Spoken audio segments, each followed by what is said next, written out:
Hello students, welcome back to my YouTube channel Om Yadav study centre पर। कैसे हैं आप? आई होप ठीक होंगे।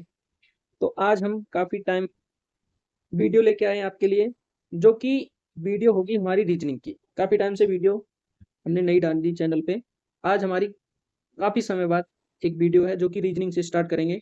तो रीजनिंग में जो भी मैंने क्वेश्चन इसमें लिए हैं वो किसी न किसी एग्जाम में आए हुए हैं सारे क्वेश्चन। जैसे हमारा पहला क्वेश्चन एक स्क्रीन पे जो दिख रहा है आपको, ये आरआरबी में आ रखा है, एसएससी जीडी में आ रखा है। ऐसे ही जितने भी क्वेश्चन हैं वो सब किसी न किसी एग्जाम में आ रखे हैं। तो बहुत ही बेसिक क्वेश्चन है और बहुत अच्छे से हम इनको समझेंगे। तो आइए पहले क्वेश्चन को सॉल्व करते हैं। पहला क्वेश्चन है, यदि पाल को कूट संख्या 43 दी जा सकती है तो बिट्रस को क्या कूट संख्या दी जा सकती है। तो देखो, सबसे पहले यहाँ पे लिखा हुआ है पाल, PALAM, ये लिखा है। अब इसको संख्या 43 दी है, तो किस प्रकार से दी है? तो क्या अगर हमें इनके कोड वर्ड याद है, यानी इनके नंबर याद है, जैसे P, तो P हमारा आता है 16 नंबर पे। किस पे आता है? 16, तो 16 लिखेंगे। A हमारा आता है 1 पे, पहला नंबर। L हमारा आता है 12 नंबर पे, तो 12 लिखेंगे। A हमारा 1 नंबर पे आता है। M हमारा 13 पे आता है। आपको A से लेके और Z तक नंबर याद होने चाहिए सबके, कि A जो है 1 नंबर पे आता है, B 2 नंबर पे। ये सारे आपको याद होने चाहिए, ठीक है, रीजनिंग के लिए, जो कि बेसिक है। यदि हम इन सबको जोड़ दें आपस में, यदि मैं इन सबको आपस में जोड़ दूं तो क्या देखो हमारा 43 बनेगा। तो यदि मैं इनको जोड़ता हूं तो देखो, 13 और 1 14, और 14 और 16 होता है कितना? 30। 30 और 12 42, और 1 43। तो हमारा ये कितना हो गया जोड़ के? 43 आ रहा है। कितना आ गया? 43। सेम ऐसे ही अगर मैं इसको बिट्रस को जोड़ूं तो देखो, बिट्रस यानी बी हमारा कितने नंबर का होता है? बी हमारा होता है 22 नंबर, तो मैं यहाँ 22 लिख देता हूँ। आई हमारा होता है 9 नंबर, प्लस लगाएंगे, प्लस टी हमारा 20 का होता है, प्लस आर हमारा 18 नंबर पे होता है, ई 5 नंबर पे होता है, प्लस ओ 15 पे होता है, और प्लस यू, वी के बाद यू से, वी से पहले यू आता है, यानी यू वी, तो 21 पे होता है। और एस होता है एस टी, यानी 19 नंबर पे। ठीक है, अगर हम इन सबको जोड़े तो कितना आता है? तो एक बार जोड़ के देख लेते हैं हम इनको। ठीक है, तो देखो, 9 और 1 10, और 5 15, और 5 20, और 8 28, 29 और 2 सॉरी 28 और 9, 28 और 9 कितने हो जाएंगे? 37, और 2 39, यानी 39 के हो जाएंगे 9 हासिल के आ जाएंगे 3। तो 3 और 1 4, 4 और 2 6, 7 8 9 10 और 11 12, यानी ये कितना हो जाएगा? 129। तो हमारा इस क्वेश्चन का आंसर कितना हो जाएगा? पहले क्वेश्चन का आंसर हो जाएगा 129। तो ये था हमारा फर्स्ट क्वेश्चन। तो इसमें आपको क्या करना है, ए से लेके जेड तक पहले तो आपको सारे जो वर्ड्स हैं, अल्फाबेट है इंग्लिश के, उनके नंबर याद होना चाहिए। ठीक है, अब हम चलते हैं नेक्स्ट क्वेश्चन की तरफ। तो नेक्स्ट क्वेश्चन है हमारा, एक सप्ताह में घड़ी की दोनों सुइयां एक दूसरे से कितनी बार मिलती हैं। तो देखो, इस क्वेश्चन के लिए बहुत ही इजी क्वेश्चन है। हम क्या करेंगे, सबसे पहले हमें पता होना चाहिए कि घड़ी की सुई, यानी एक दिन में कितने घंटे होते हैं। एक दिन में हमें पता है कितने? 24 घंटे होते हैं। ठीक है, तो घड़ी की सुइयां, यानी घड़ी की सुइयां जो होती हैं, मिनट और घंटे वाली सुई। जैसे मान के चलो ये हमारे पास एक घड़ी है। ठीक है, यहाँ 12 होता है, यहाँ 1 2 या 3 4 5 या 6 7 8 9 10, और ये 11 है। तो ये जो घड़ी की सुइयां हैं, यानी 11 से और 1 के बीच में, ये देखो, जैसे 1 बजेगा तो एक बार मिलेंगी, 2 बजेगा तो भी मिलेंगी, 3 पे भी दोनों मिलेंगी। लेकिन 11 और 1 के बीच में ये आपस में मिलती नहीं है। तो क्या होता है, ये आपस में नहीं मिलती, यानी 11 से और 1 के बीच में सिर्फ एक बार मिलती है। कितनी बार मिलती है? एक बार, यानी 2 घंटे में यहाँ कितनी बार मिल रही है? एक बार। ठीक है, तो एक बार एक राउंड लगाएगी तो 12, यानी 2 घंटे, और दूसरा राउंड लगाएगी तो 24 घंटे। एक दिन में कितने घंटे होते हैं? 24 घंटे। तो यानी 4 घंटे में कितना मिल रही है? 2 बार मिल रही है। तो इसी तरह ये हमारे पास 2 घंटे कम हो जाएंगे, यानी एक दिन की बात करें हम, एक दिन में, तो एक दिन में घड़ी की सुइयां कितनी बार मिलेंगी? 22 बार। कितनी बार मिलेंगी? 22 बार। लेकिन हमसे क्वेश्चन में पूछा है कि एक सप्ताह में घड़ी की दोनों सुइयां एक दूसरे से कितनी बार मिलेंगी। तो एक सप्ताह यानी 7 दिन, तो 7 दिन यानी 22 गुणा 7 करेंगे, 7 दूनी 14, 7 दूनी 14 और 1 15। हमारा आंसर कितना हो जाएगा? 154। हमारा ऑप्शन नंबर ए हो जाएगा एकदम करेक्ट। नेक्स्ट क्वेश्चन की तरफ चलते हैं। नेक्स्ट क्वेश्चन है हमारा, दी गई श्रृंखला में गलत संख्या ज्ञात कीजिए। हमारे पास ये श्रृंखला दे रखी है, इसमें हमें गलत संख्या ज्ञात करनी है। ठीक है, तो देखो हम क्या करेंगे इसमें, हमें इस सीरीज, ये सीरीज का क्वेश्चन है, लेकिन आया हुआ किसमें, एनटीपीसी में आया, आरएफटी में आया, आरपीएफ कांस्टेबल, आरपीएफ कांस्टेबल में आ रखा है ये। तो देखो इसमें जो है हमारा ये पहले 2 से 6 किस प्रकार से ला सकते हैं। सबसे पहले तो एक तरीका है कि 2 में 4 जोड़ो तो 6 आ रहा है। क्या 6 में 4 जोड़ने पर 18 आएगा? नहीं आ रहा। तो देखो हमें एक सिंपल तरीका इसमें दिख रहा है, क्या कि मैं अगर 2 में गुणा करूं 3 से तो 2 तिया 6, 6 में गुणा करूं 3 से तो 6 तिया 18, 18 में गुणा करूं 3 से तो 18 तिया 54, 54 में 3 से गुणा करें, 3 चौक 12 और 3 5 15 और 1 16, यानी कितना आता है 162। हमसे पूछ रहा है गलत संख्या, तो यही हमारा क्या हो जाएगा, आंसर हो जाएगा। यानी गलत क्या हो जाएगा इसमें, 161 जो है संख्या कैसी है, गलत। तो ऑप्शन नंबर बी हमारा राइट हो जाएगा। ठीक है, यहाँ 162 आना चाहिए। क्या देखो 162 और गुणा 3 करें तो कितना आएगा, 486, 3 दूनी 6, 3 छिंग 18, 3 एकम 3 और 1 4, तो बिल्कुल आ रहा है। तो हमारा 161 क्या हो जाएगा इसमें, इनकरेक्ट हो जाएगा। ठीक है, नेक्स्ट क्वेश्चन की तरफ से। नेक्स्ट क्वेश्चन है, दिए गए संयोजन में ऐसे कितने प्रतीक हैं जिनके पहले एक संख्या है। तो ये देखो प्रतीक वाला क्वेश्चन है। ठीक है, ये भी आ रखा है क्वेश्चन, किस किस में आ रखा है, देखो एनटीपीसी में आया, आरपीएफ कांस्टेबल में आया, ठीक है, रेलवे में। तो रेलवे के लिए बहुत इंपॉर्टेंट है तो सभी एग्जाम के लिए इंपॉर्टेंट, ये बेसिक है, बेसिक क्वेश्चन है।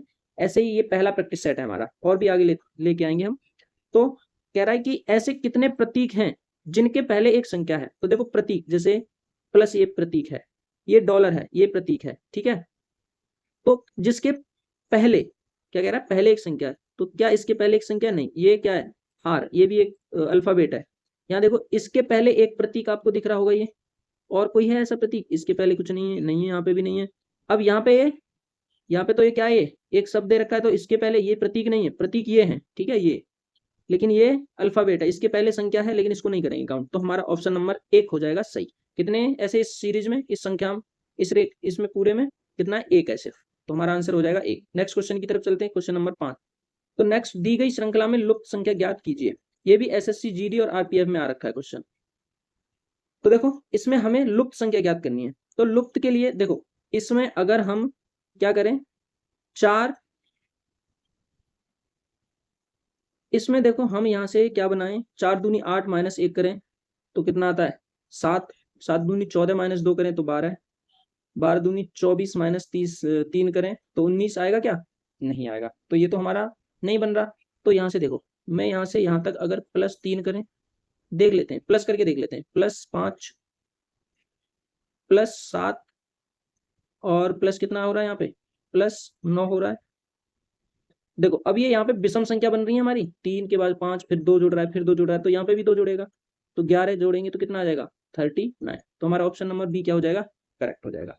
नेक्स्ट क्वेश्चन की तरफ चलते हैं। नीचे दिए गए विकल्पों में से संबंधित संख्या को चुनिए। यानी ये जो दे रखे हैं विकल्प, इसमें से हमें, तो हमें ये जो विकल्प दे रखे हैं इसमें से देखो, इसको क्या करें हम कि 18 आए, या 18 का क्या करें कि ये आए, इन दोनों में से कुछ एक करना है हमें। ठीक है, अब देखो यहाँ पे हमारा आंसर पहले से ही दे रखा है 20, ये गलती से टाइप हो गया कि 20 आना है, लेकिन आएगा कैसे वो मेथड हम समझ लेते हैं, कॉन्सेप्ट समझ लेते हैं। तो देखो अगर मैं 4 और गुणा 5 करूं और प्लस, सॉरी 4 प्लस कितना करना है हमें, 4 + 5 और गुणा 2 करें तो क्या 18 आएगा। देखो 4 5 9 और गुणा में 2 तो कितना आ जाए 18। सेम ऐसे ही 3 + 2 करेंगे और गुणा करेंगे 4, तो 3 और 2 5 + 4 गुणा 4, 4 पंजे 20। ये हमारा ऑप्शन हो जाएगा डी करेक्ट। ठीक है, इस क्वेश्चन में मिसप्रिंट हुई है, पहली बात तो ये आंसर हमने लिख दिया और ये ऑप्शन भी थोड़ा गलत टाइप हुआ है। ठीक है, तो हमारा आंसर हो जाएगा डी सही हो जाएगा, जो कि हमने कॉन्सेप्ट समझ लिया इसमें। नेक्स्ट क्वेश्चन है हमारा, अब ये हमारा क्वेश्चन है जो दिशाओं से रिलेटेड। बिंदु पी से रोहित पूर्व दिशा की ओर 5 किलोमीटर चलता है, फिर वह दाएं मुड़ता है और 2 किलोमीटर चलता है, फिर वह दाएं मुड़ता है और 3 किलोमीटर चलता है, फिर वह दाएं मुड़ता है और बिंदु क्यू तक पहुंचने के लिए 2 किलोमीटर चलता है।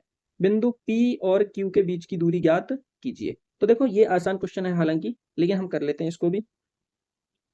तो देखो कैसे करेंगे, सबसे पहले मान लो हमारे पास ये एक बिंदु है, ठीक, इस बिंदु पी से कौन चल रहा है, रोहित, पूर्व दिशा में, तो पूर्व दिशा इधर होगी, यानी इधर चलना स्टार्ट किया उसने, और कितना चल रहा है 5 किलोमीटर, फिर वह दाएं मुड़ता है। अब मान के चलो आप इधर जा रहे हो, ठीक है, तो दायां हाथ इधर साइड में होगा ना आपका। अब यहाँ से वो दाएं मुड़ता है और 2 किलोमीटर चल रहा है, तो 2 किलोमीटर कितना चल रहा है, दाएं मुड़ के 2 किलोमीटर। उसके बाद फिर वह दाएं मुड़ता है, तो फिर अब इधर को चलोगे तो इधर दाएं होगा, फिर दाएं मुड़ता है और 3 किलोमीटर चलता है। कितना चल रहा है, 3 किलोमीटर, यहाँ से यहाँ तक 3 किलोमीटर। फिर वह दाएं मुड़ता है और बिंदु क्यू तक पहुंचता है। अब यहाँ से दाएं मुड़ा और बिंदु क्यू तक पहुंच गया, मान लो क्यू बिंदु यहाँ पे है। अब यहाँ से यहाँ तक की दूरी देखो, यहाँ से यहाँ तक की जितनी दूरी होगी उतनी ही यहाँ से यहाँ तक होगी, तो 2 किलोमीटर चलेगा यहाँ पे भी। तो बिंदु क्यू तक पहुंचने के लिए 2 किलोमीटर चलता है, तो 2 किलोमीटर चल गया। बिंदु पी और क्यू के बीच की दूरी, अब पी यहाँ पे है और क्यू यहाँ पे है, तो यहाँ से और यहाँ तक दूरी कितनी है टोटल, 5। लेकिन 3 किलोमीटर तो यहाँ से यहाँ तक चल गया ये पहले ही, देखो ये चल रहा है ना, तो यहाँ से यहाँ तक बराबर होगी, तो यहाँ कितना बचा, 2 किलोमीटर। तो हमारा आंसर कितना आ जाएगा, 2 किलोमीटर, पी और क्यू के बीच की दूरी, पी व क्यू के बीच की दूरी कितनी आ जाएगी, 2 किलोमीटर। हमारा ऑप्शन नंबर सी सही हो जाएगा। नेक्स्ट क्वेश्चन की तरफ, निम्नलिखित प्रश्नों में दिए गए विकल्पों में विषम चुनिए। तो देखो सारे टॉपिक से मैंने कोशिश की है क्वेश्चन लेने की जो आ रखे हैं प्रीवियस ईयर में, तो इसमें आपको विषम छांटना है। तो देखो विषम अगर हम इनको जोड़ के देखें तो देखो 7 और 3 10 और 4 14, ये कितना बन रहा है 14। 6 और 4 10 और 3 13, ये कितना बन रहा है 13। 5 और 2 7 और 1 कितना बन रहा है 8। 7 और 3 10 और 2 कितना बन रहा है 12। तो आप इसमें आसानी से देख सकते हो 14 13 8 और 12। तो इसमें जो विषम है ये 13 है, बाकी सम संख्या है लेकिन ये विषम संख्या है। तो हमारा ऑप्शन नंबर सी क्या हो जाएगा, करेक्ट। नेक्स्ट क्वेश्चन है हमारा, नीचे दिए गए विकल्पों में से संबंधित संख्या को चुनिए। यानी यहाँ पे लिखा है, अब देखो ये इसमें संख्या चुननी है हमें कि कौन सा इधर आएगा। जैसे इसके बराबर यहाँ पे ये दे रखा है, तो यहाँ इसके बराबर भी क्या आना चाहिए, तो ई ए आर हमने लिखा है आर ए ई, देखो उल्टा लिख दिया आर ए ई, तो यहाँ पे भी क्या हो जाएगा डब्ल्यू आर का आर ए डब्ल्यू, क्या हो जाएगा आर ए डब्ल्यू। ठीक है, तो ऑप्शन कहाँ है हमारा R A W, C option सही हो जाएगा। नेक्स्ट क्वेश्चन, ये देखो क्वेश्चन है 10 नंबर जो है ब्लड रिलेशन से, ठीक है, खून से संबंधित जो होता है। पी क्यू का भाई है, क्यू आर क्यू की माता है, एस आर का पिता है, टी एस की माता है। यह बताएं कि पी का टी से क्या संबंध होता है। तो हम बनाते हैं इसको। सबसे पहले पी क्यू का भाई है, तो पी जो है तो हम डैश लगा लेते हैं, और क्यू का क्या है भाई, तो भाई। कभी भी जेंडर हमें अगर शो करना है तो मेल के लिए प्लस लगा देंगे और फीमेल के लिए माइनस का चिन्ह लगाएंगे, जिससे हमें पता रहेगा। और भाई बहन है तो भाई भाई है, तो भाई बहन है या भाई भाई है तो ये कॉमा लगाएंगे, ठीक है। पति पत्नी के लिए देखो सिंपल सा फंडा है, पति पत्नी है, पति पत्नी, ठीक है। तो ऐसे करके एक एरो लगाओ, ठीक है, ये मेरी पहचान है, बाकी आप जैसे कर सको। भाई बहन है तो कॉमा लगाओ। अगर पुत्र है तो नीचे की तरफ लिखेंगे, पिता पूछा है या माता है तो ऊपर की तरफ लिखेंगे, ठीक है। ये सिंपल सा है। अब पहले कह रहा है पी क्यू का भाई है, तो पी क्यू का भाई है, ठीक है। एस आर का पिता है, यानी एस जो है आर का, सॉरी एक लाइन रह गया यहाँ पे, आर क्यू की माता है। क्यू की माता कौन है, क्यू की माता है आर, तो आर फीमेल है तो माइनस मैंने लगा दिया। एस आर का पिता है, अब आर का भी पिता कौन है, एस है, तो पॉजिटिव आएगा क्योंकि पिता है। टी एस की माता है, अब एस की भी माता कौन है, टी, तो ऊपर लिख देते हैं हम, ये भी जेंडर हो गया। यह बताएं कि पी का टी से क्या संबंध है। अब देखो पी और टी का संबंध पूछ रहा है, यहां से यहाँ पे संबंध पूछ रहा है। देखो अब मान के चलो ये माता है, माता का पुत्र, पुत्र का पुत्र पोता हो गया, और पोते का पुत्र, ये दोनों भाई हैं तो पुत्र ही हुआ, पर पोता हो गया। तो ऑप्शन बी क्या हो जाएगा, हमारा आंसर करेक्ट हो जाएगा। ठीक है, नेक्स्ट क्वेश्चन की तरफ से। नेक्स्ट क्वेश्चन है हमारा, M N P R T W F और एच केंद्र की ओर मुंह किए एक वृत्त के इर्द गिर्द बैठे हैं। पी एम के बाएं तीसरा और टी के दाएं दूसरा है, एन पी के दाएं दूसरा है, आर डब्ल्यू के दाएं दूसरा है, जो एम के दाएं दूसरा है। एफ पी का निकटतम पड़ोसी नहीं है, एच का पड़ोसी कौन है। तो ग्रुप डी में आया हुआ क्वेश्चन है। सबसे पहले हम एक सर्कल बना लेते हैं। मान लो मैंने ये सर्कल बना लिया, ठीक है। 8 लोग हैं तो 8 लोगों को बिठा देते हैं हम। मान लो मैंने 8 लोग यहाँ पे, कितने हुए 4 बैठे, 5 सॉरी 6, और ये कितने हो गए 8। अब सबसे पहले केंद्र की ओर मुंह है सबका, तो ये केंद्र है, इसकी तरफ मुंह। मान के चलो कैसे कह रहा है, पहले पी एम के बाएं तीसरा है, तो पी कहीं भी बिठा लो आप। मान लो पी हमने यहाँ बिठा लिया, ठीक है, पी हमने बिठा लिया। पी एम के बाएं, एम के बाएं, तो आप इधर मुंह करके अगर बैठते हो तो आपका बायां हाथ इधर होगा और दायां इधर होगा। तो पी जो है एम के बाएं, एम के बाएं, यानी एम के बाएं कितना है तीसरा, 1 2 3, यानी एम यहाँ कहीं होगा। मान लो एम यहाँ बैठा है इधर मुंह करके, तो इसका बायां इधर साइड में ही तो होगा, तो तीसरा 1 2 तीसरे स्थान पे। और टी के दाएं दूसरा है, और टी के दाएं दूसरा है, तो दाएं मान लो यहाँ पे टी होगा, तो 1 2 दूसरा हो गया पी। ठीक है, क्योंकि सबका मुंह इधर ही है केंद्र की तरफ। एन पी के दाएं दूसरा है, पी के दाएं दूसरा है एन, तो एन यहां हो जाएगा, पी के दाएं दूसरा है ना एन, तो दाएं इधर ही तो होगा इसका। ठीक है, अब कह रहा है आर डब्ल्यू के दाएं दूसरा है, आर जो है डब्ल्यू के दाएं दूसरा है, जो एम के दाएं दूसरा है, एम के दाएं दूसरा कौन है, डब्ल्यू, तो यहां होगा। और जो आर है डब्ल्यू के दाएं दूसरा है, तो आर यहां पे आ जाएगा, होगा कि नहीं, देखो इधर को मुंह करके बैठा है ना, तो दाया 1 2 और यहां से 1 2। अब कह रहा है एफ पी का निकटतम पड़ोसी नहीं है, यानी एफ जो है पी का निकटतम पड़ोसी नहीं है, तो दो जगह हमारे पास खाली है, एक तो ये है और एक ये, तो यहाँ पे तो एफ आएगा नहीं क्योंकि पड़ोसी मना कर रहा है क्वेश्चन में, तो यहाँ पे एच आ जाएगा, एच बच रहा है, और यहाँ पे एफ आ जाएगा। सारे हमने बिठा दिए। एच का पड़ोसी है, तो एच का पड़ोसी देखो यहाँ पे एन दिख रहा है और पी दिख रहा है, तो एन और पी ऑप्शन में किधर है, ये रहा, ऑप्शन नंबर ए हमारा हो जाएगा राइट। नेक्स्ट क्वेश्चन की तरफ चलते हैं। नेक्स्ट क्वेश्चन है, दी गई श्रृंखला में प्रश्नवाचक के स्थान पर कौन सी संख्या आएगी। अब देखो हमारे पास ये एक अलग टाइप का क्वेश्चन है जो कि आरपीएफ में आ रखा है। ठीक है, क्या क्वेश्चन दे रहा है कि 3:9, फिर 6:12, 12:15, 24:18, यहाँ पे क्या आएगा। तो देखो हमें एक सीरीज दिख रही है इसमें, अगर मैं इसका 3 दूनी 6, 6 दूनी इसका गुणा करूं, इसका 2 का गुणा बन रहा है यहाँ, 12 दूनी 24 और 24 दूनी 48। अब देखो 48 पहले आएगा, ये विशेष ध्यान रखना है, 48 पहले।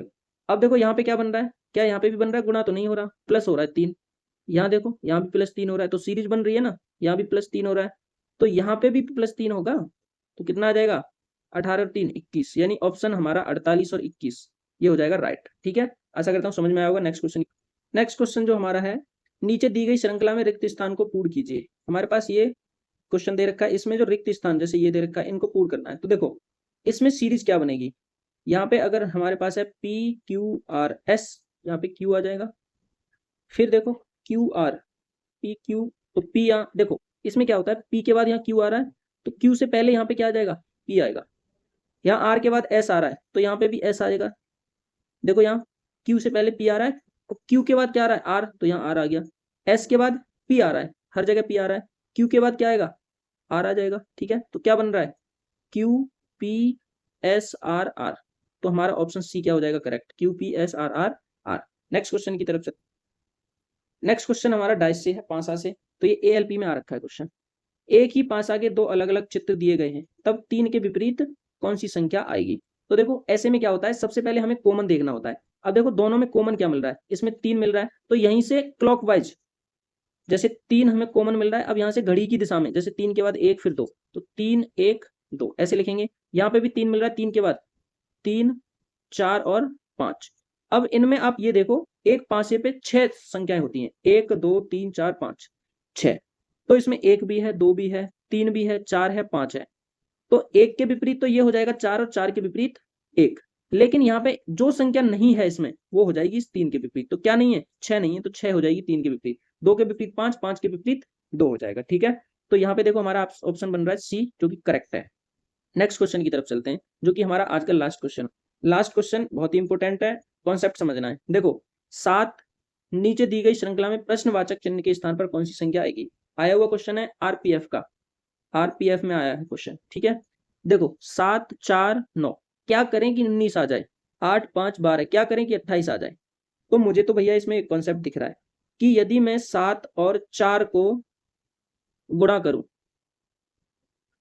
कितना 7 गुणा 4 करूं और माइनस कर दूं 9, 7 चौक 28 माइनस 9 करेंगे तो 19 आएगा।